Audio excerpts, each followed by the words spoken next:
Yeah, it's officially the biggest midget in the game. I don't know. Make way for the end song. Don't be a hater, it's still an obsession. Who are you? I'm a writer and a director, and sometimes an actor when necessary. I'm also a filmmaker. I made a number of movies. One was Really Wonderful, that stars Callum Keith Rennie as a gay house painter, and also a film called Whole New Thing, which people may know. I'm currently in Vancouver, directing my play A Beautiful View for Ruby Slippers Theatre. Can you tell me a little bit about A Beautiful View? A Beautiful View is a play about a 20-plus year friendship between two women. It begins sexually. Neither one are lesbians. But like I said, it's about friendship, but it's also about this, like, the idea of labeling and why we find it so important to identify as I'm lesbian, I'm bisexual, I'm gay man, I'm queer. We're so interested in putting ourselves in boxes, and why. What happens if we don't? And so it asks those questions. Where do you get the ideas? Like, is it you're just reading your newspaper in the morning coffee and then you suddenly go, oh, that's the story? No, story comes last for me, really. Usually it has a lot to do with what my particular obsessions are at that time.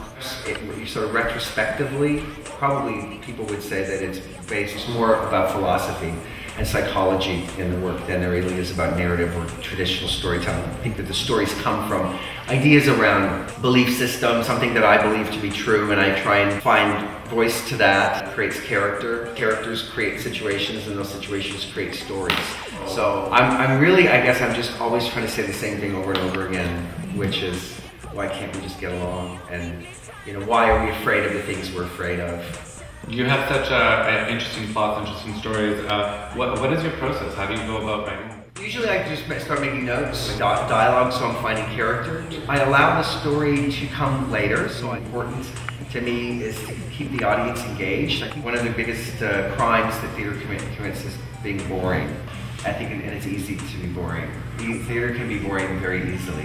One of the things that I'm always conscious of is not to give away too much of the story too quickly, and sometimes to make the audience think they're being told a different story than they're actually being told. So at a certain point they have to kind of wake up and think, what's going on? And then it reveals itself in the end. I mean, I think A Beautiful View is an excellent example of a play that's typical of me, in that if you were to see it twice, you would see two different plays, because the information you have at the end of the first viewing colors the way that you would view it the second time, because you know now what's going on in a way you didn't know what was going on before. So you said you jot down notes, then do you go through a workshop process? Or? Oh, yeah. I think that the presence of the audience in development is essential. The play doesn't exist without an audience. It has a huge effect on what the play does, the effect it's having. I need to have an audience in the process so that I can get rewrites.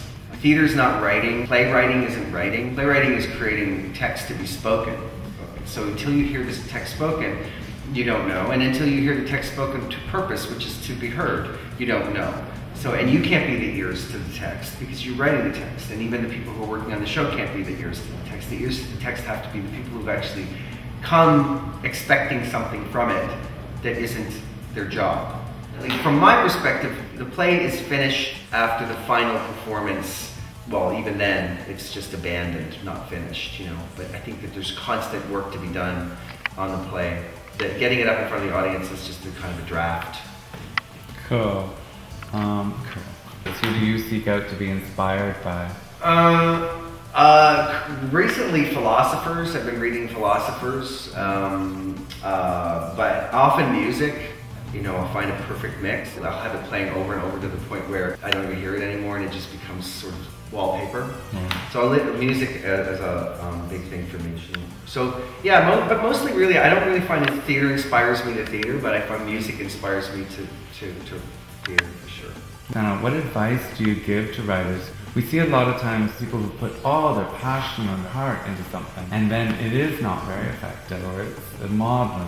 What advice do you have for writers? Yeah, I think people say, write what you know. I would say it differently, and I just say tell the truth. And that's an interesting thing, a challenge for oneself to tell the truth, because what is that? And that already you start asking all kinds of interesting questions. And I think that, you know, as I often say, it's called a play, not a labor.